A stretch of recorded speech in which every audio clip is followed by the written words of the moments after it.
यशोदनन्दन व्रजजनरञ्जन यमुनातीरावनचारि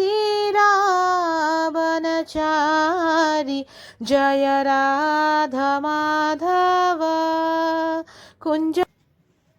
হরে কৃষ্ণ।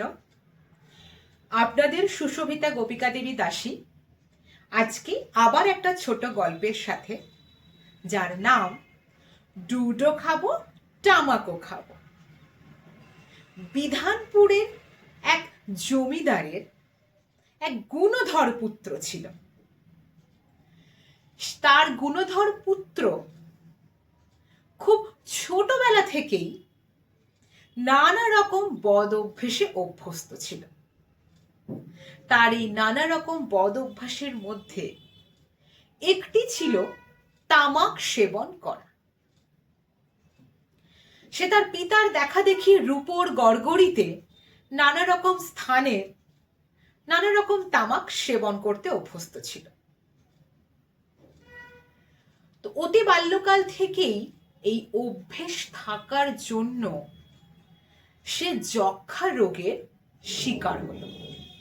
তার জমিদার পিতা নানা জায়গা থেকে সুচিকিৎসকদের ডেকে আনলো এবং সব সুচিকিৎসকই একটাই আদেশ বা উপদেশ দিলেন যে তাকে পুরোপুরিভাবে তামাক সেবন বন্ধ করতে হবে, কারণ বিন্দুমাত্র তামাক সেবনও তার কাছে মৃত্যুতুল্য এবং তাকে খাঁটি গোদুগ্ধ ও ছাগ দুগ্ধ সেবন করতে হবে। দুগ্ধ সেবনের কথা শুনে বালকটি ভীষণ খুশি হলো, কিন্তু যখন সে শুনতে পেল যে তাকে বিন্দুমাত্রও তামাক সেবন করা চলবে না, তখন সে বলল, আমি ডুডো খাবো টামাকো খাবো। অর্থাৎ দুগ্ধ সেবন করলে যে ইন্দ্রিয় তর্পণ হয় সেটা তার চাই, আবার তামাক সেবন করলে যে সুখ হয় সেটাও তার পরিপূর্ণ রূপে চাই। এই কথা শুনে চিকিৎসকগণ বললেন, যদি সে একটুও তামাক সেবন করে তাহলে সে মোটেই দুগ্ধ সেবনের সুফল লাভ করতে পারবে না। আমরা অনেকেই ঠিক এইরকম ভাবেই বহির্মুখ লোকের সঙ্গ করার সাথে সাথে, অর্থাৎ অসৎ সঙ্গ করার সাথে সাথে হরি ভজনও করার চেষ্টা করি, যা একেবারেই আমাদের জন্য মঙ্গলকর নয়। অনেকেই বহুদিন যাবৎ হরি নাম কীর্তন ভজন করার অভিনয় করলেও তারা কোনো সুফল লাভ করতে পারে না, কারণ অসৎ সঙ্গ করলে সৎসঙ্গ করার কোনো সুফল লাভ করা সম্ভব নয়। তখন তারা ভক্তিতে আস্থাহীন হয়ে পড়ে।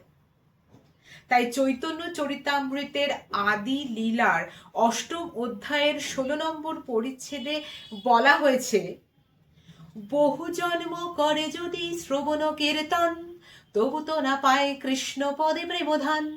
অর্থাৎ বহুদিন যাবৎ যদি অসৎ সঙ্গ করার সঙ্গে সঙ্গে হরিনাম ভজন কীর্তন বা হরি সেবা করেও থাকি আমরা, তাহলেও কিন্তু তার সুফল লাভ করা আমাদের পক্ষে সম্ভব নয়।